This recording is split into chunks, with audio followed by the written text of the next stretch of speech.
सभी लोगों को हरितालिका तीज की ढेर सारी बधाई दोस्तों।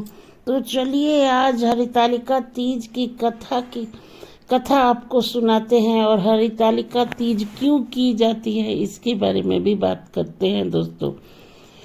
एक बार भगवान शिव ने पार्वती को उनके पूर्व जन्म को स्मरण कराने का उद्देश्य से इस व्रत को महात्म्य की कथा कही थी।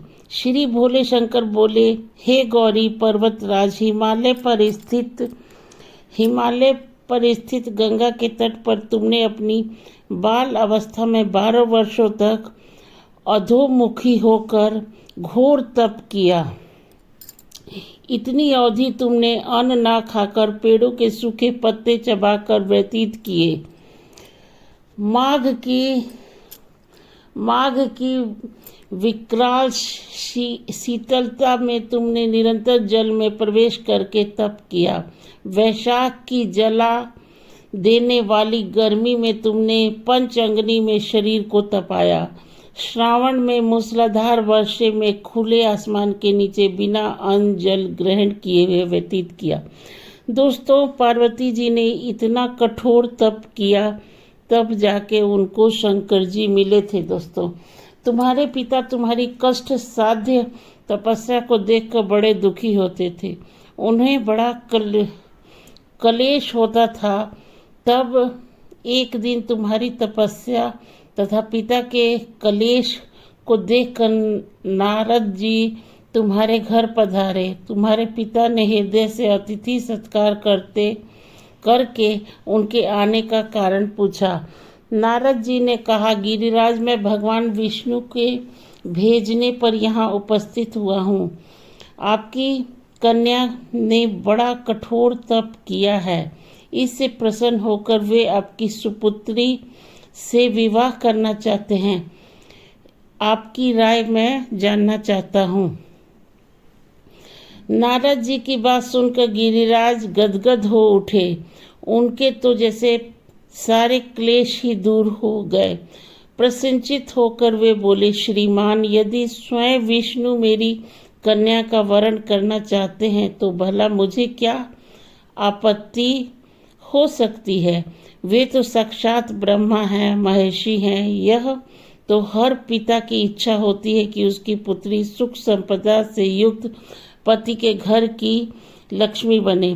पिता की सार्थकता इसी में है कि पति के घर जाकर उसकी पुत्री पिता के घर से अधिक सुखी रहे। तुम्हारे पिता की स्वीकृति पाकर नारद जी विष्णु के पास गए। उन्होंने तुम्हारे ब्याह के निश्चित होने का समाचार सुनाया, मगर इस विवाह संबंध की बात जब तुम्हारे कान में पड़ी तो तुम्हारे दुख का ठिकाना न रहा। तुम्हारी एक सखी ने तुम्हारी इस मानसिक दशा को समझ लिया और उसने तुमसे उस का कारण जानना चाहा। तब तुमने बताया, मैंने सच्चे हृदय से भगवान शिव शंकर को वरण किया है, किंतु मेरे पिता मेरा विवाह विष्णु जी से निश्चित कर दिए हैं। मैं विचित्र धर्म संकट में हूँ। अब क्या करूँ? प्राण छोड़ देने के अतिरिक्त अब कोई भी उपाय शेष नहीं बचा है। तुम्हारी सखी बड़ी ही समझदार और सूझबूझ वाली थी। उसने कहा, सखी, प्राण त्यागने का इसमें कारण ही क्या है? संकट के मौके पर धैर्य से काम लेना चाहिए। नारी के जीवन में सार्थकता इसी में है कि पति रूप में हृदय से जिसे एक बार स्वीकार कर लिया, जीवन पर्यंत उसी से विनिर्वाह करे। सच्ची आस्था और एक निष्ठा के समक्ष तो ईश्वर को भी समर्पण करना पड़ता है। मैं तुम्हें घनघोर जंगल में ले चलती हूँ, जो साधना स्थली भी हो, और जहाँ तुम्हारे पिता तुम्हें खोज भी ना पाए, वहाँ तुम साधना में लीन हो जाना। तुम्हें विश्वास है कि ईश्वर अवश्य ही तुम्हारी सहायता करेंगे। तुमने ऐसा ही किया। तुम्हारे पिता तुम्हें घर पर ना पाकर बड़े दुखी तथा चिंतित हुए। वे सोचने लगे कि तुम जाने कहाँ चली गई। विष्णु जी से उसका मैं विष्णु जी से उसका विवाह करने का प्रण कर चुका हूँ। यदि भगवान विष्णु बारात लेकर आ गए और कन्या घर पर न हुई तो बड़ा अपमान होगा। मैं तो कहीं मुंह दिखाने के योग्य नहीं रहूंगा। यही सब सोचकर गिरिराज ने जोर शोर से तुम्हारी खोज शुरू करवा दी। इधर तुम्हारी खोज होती रही और उधर तुम अपनी सखी के साथ नदी के तट पर एक गुफा में मेरी आराधना में लीन थी। भाद्रपद शुक्ल तृतीया को हस्त नक्षत्र था। उस दिन तुमने रेत के शिवलिंग का निर्माण करके व्रत किया। रात भर मेरी स्तुति गीत गाकर जागी।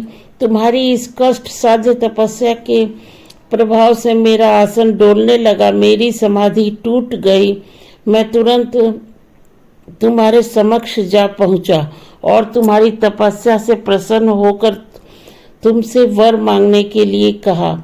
तब अपनी तपस्या के फल स्वरूप मुझे अपने समक्ष पाकर तुमने कहा, मैं हृदय से आपको पति के रूप में वरण कर चुकी हूँ।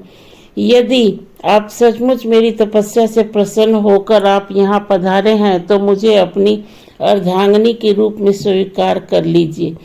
तब मैं तथास्तु कहकर कैलाश पर्वत पर लौट आया। प्रातः होते ही तुमने पूजा की समस्त सामग्री को नदी में प्रवाहित करके अपनी सहेली सहित व्रत का पारण किया। उसी समय अपने मित्र बंधु व दरबारियों सहित गिरिराज तुम्हें खोजते खोजते वहां आ पहुंचे और तुम्हारी कष्ट साध्य तपस्या का कारण तथा उद्देश्य पूछा। उस समय तुम्हारी दशा को देखकर गिरिराज अत्यधिक दुखी हुए और पीड़ा के कारण उनकी आंखों से आंसू उमड़ रहे थे।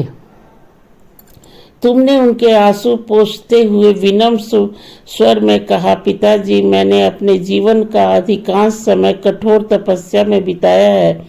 मेरी इस तपस्या का उद्देश्य केवल यही था कि मैं महादेव को पति के रूप में पाना चाहती थी। आज मैं अपनी तपस्या की कसौटी पर खरी उतर चुकी हूँ।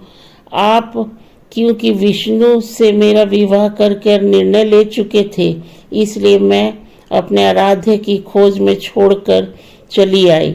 अब मैं आपके साथ इसी शर्त पर घर जाऊंगी कि आप मेरा विवाह विष्णु से ना करके महादेव जी से करेंगे। गिरिराज मान गए और तुम्हें घर ले आए। कुछ समय के पश्चात विधान पूर्वक उन्होंने हम दोनों का विवाह सूत्र में बांध दिया। हे पार्वती, भाद्रपद की शुक्ल तृतीया को तुमने मेरी आराधना करके जो व्रत किया था उसी के फल स्वरूप मेरा तुमसे विवाह हो सका। इसका महत्व यह है कि मैं इस व्रत को करने वाली कुंवारियों को मनवांछित फल देता है। इसलिए सौभाग्य की इच्छा करने वाले प्रत्येक युवती को यह व्रत पूरी एक निष्ठा तथा आस्था के साथ करना चाहिए। दोस्तों, तो आपने देखा हरितालिका तीज का व्रत पार्वती जी ने भी किया और पार्वती जी के व्रत करने से शिव जी प्रसन्न हो गए और उन्होंने उनसे शादी करने की इच्छा जाहिर की। दोस्तों, तो हरितालिका तीज का व्रत अगर आप सच्चे मन से करते हैं तो आपका अखंड सौभाग्य बना रहता है और आपकी जितनी भी मनोकामनाएं हैं सब पूर्ण होती हैं। दोस्तों, तो हरितालिका तीज की कथा आप लोगों को कैसी लगी जरूर बताइएगा।